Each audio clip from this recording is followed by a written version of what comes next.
अस्सलाम वालेकुम वरहमतुल्लाह।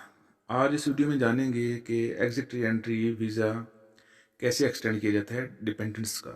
यानी कि अगर आपकी फैमिली छुट्टी पे गई है सऊदी अरब से, तो वहाँ पे अगर आपको एक्सटेंड करने पड़ जाए उनकी एग्ज़िट री एंट्री, तो कैसे करते हैं। यानी कि पाकिस्तान गई है, इंडिया है या बांग्लादेश है या जो भी ममालिक हैं, तो उसका क्या प्रोसीजर है।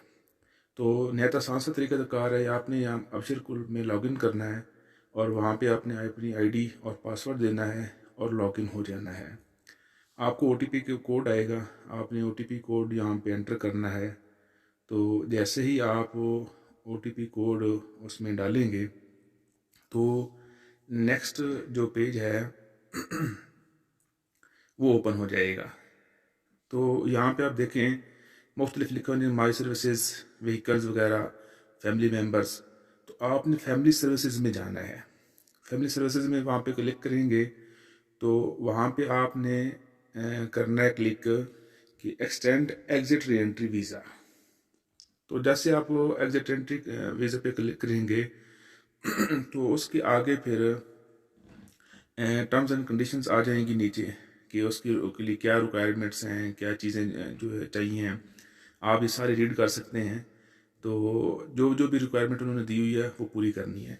सबसे पहले करना ये है कि आपने किसी भी बैंक में, चाहे ऑनलाइन करें, एप्लीकेशन के थ्रू करें या एटीएम से करें, आपने 100 रियाल फ़ीस पे करनी है एग्जिट एंट्री की 1 महीने की।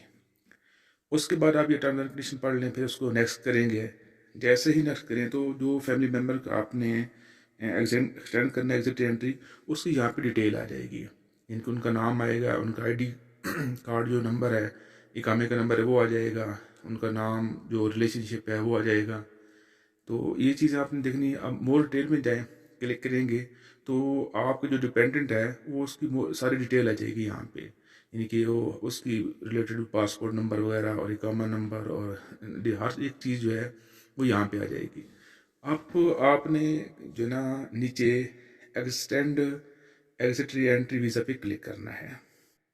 जैसे ही आप extend exit re entry visa पे क्लिक करेंगे तो आगे उनके पे जो आ जाएगा कि ये एक इम्पोर्टेंट नोट है, आपने ये पढ़ लेना है और यहाँ पे आपने आई एग्री भी करना है। यानी कि एम ओ आई की जो है इंस्ट्रक्शंस हैं उनको एग्री करना है। आपने एग्री पे क्लिक करेंगे। जैसे ही एग्री पे क्लिक करेंगे तो आपके पास ये एक डिटेल आ जाएगी। इनके जिनके ऊपर उनका नाम है, इकामा नंबर है, पासपोर्ट नंबर है, डेट ऑफ बर्थ है, हर एक चीज़ लिखी हुई है। आपने ये एक दफ़ा पढ़ लें। तो अभी आपने यहाँ पे लिखना ड्यूरेशन कि आपने 1 महीने की एग्जिट एंट्री लगवानी है, 2 महीने की लगवानी, जितने भी। तो यहाँ पे मैं लिख रहा हूँ 30 डेज़। अब आपने यहाँ पे डेट सेलेक्ट कर लेनी है। हिजरी में जाएंगे तो आप डेट और मंथ का इंतखाब करेंगे। तो यहाँ से वो सिलेक्ट करें डेट और मंथ। जैसे ही आप ये करेंगे तो आप उसके बाद फिर नेक्स्ट पे क्लिक करेंगे। जैसे एक्सटेंड वीज़ा पे क्लिक करेंगे तो आपके पास ये एक पेज खुल जाएगा। यानी कि अभी आपका जो एग्जिट एंट्री है वो एक्सटेंड हो गई है। आपने 100 रियाल फीस भी पे कर दी है और बाकी चीज़ें भी। तो आप फिर इसको कंफर्म करेंगे। जैसे ही आप इसको कंफर्म करेंगे तो ये फाइनल हो जाएगा। आगे में फाइनल पेज आ जाएगा जहाँ पे आप उसको एग्जिट एंट्री वाले पेज को आप प्रिंट कर सकते हैं और आप जिसको बुलाना चाह रहे हैं उनको आप ईमेल कर दें। मज़ीद इन्फॉर्मेटिव वीडियोस देखने के लिए हमारे चैनल को लाइक करें, सब्सक्राइब करें और शेयर करें। Thank you so much. अस्सलाम वालेकुम।